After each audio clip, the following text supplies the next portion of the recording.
Dangereux l'électricité? Cela fait 100 ans et plus que moi et ma petite famille, on marche sur les fils.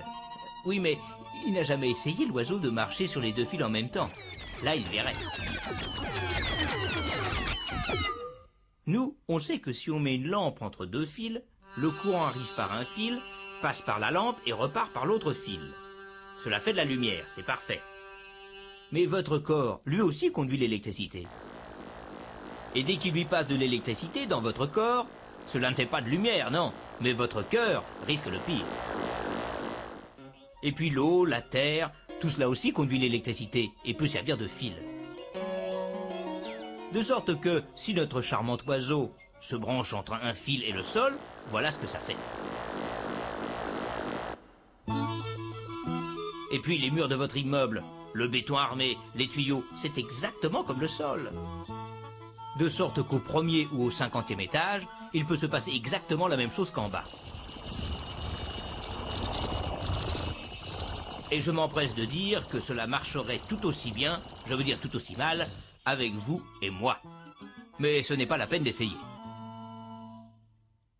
D'ailleurs, deux fils qui se touchent, tout simplement, c'est aussi dangereux pour vous. Vous vous souvenez, nos messieurs du début, qui branchaient quantité d'appareils sur une même prise? Eh bien, quand on fait cela, il y a tellement d'intensité que les fils se mettent à chauffer, l'isolant à fondre, les fils se touchent, le courant passe directement, et cela fait encore plus d'intensité, cela chauffe encore plus, et on ne sait pas jusqu'où ça peut aller.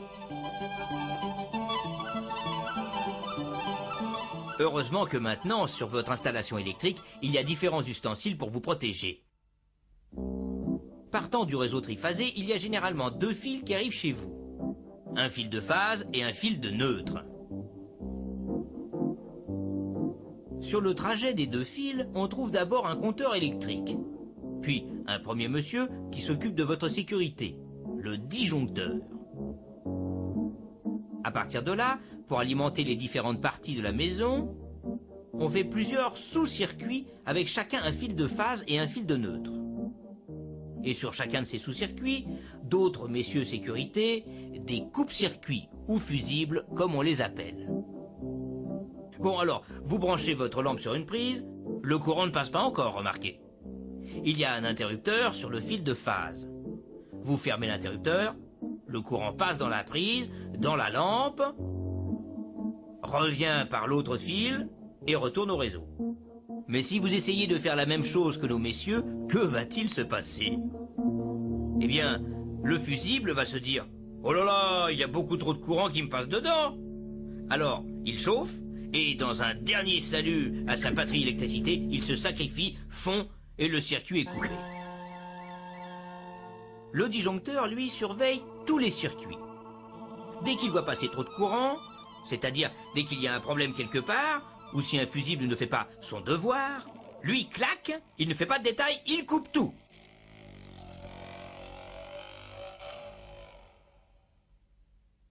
Et puis, pour vous protéger, il y a aussi les prises à 3 fils que vous connaissez.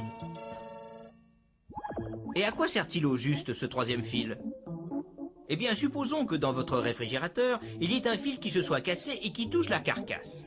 Alors tout le frigo est électrisé. De sorte que dès que quelqu'un va venir chercher un jus d'orange ou je ne sais quoi, eh bien, crac! Mais fort heureusement, il y a le troisième fil qui relie la carcasse à la terre. De sorte que s'il y a un problème, le courant passe dans le troisième fil plutôt que dans le quelqu'un. Au lieu de ressortir par le disjoncteur, une partie du courant va ressortir par le fil de terre. Et si ce disjoncteur est un disjoncteur différentiel, il s'aperçoit de la différence et il coupe tout. Disjoncteur différentiel ou non, fusible, fil de terre, tous ces messieurs sont là pour vous protéger. Mais ce n'est pas une raison pour ne pas faire attention. Eh oui, c'est quand même dangereux l'électricité.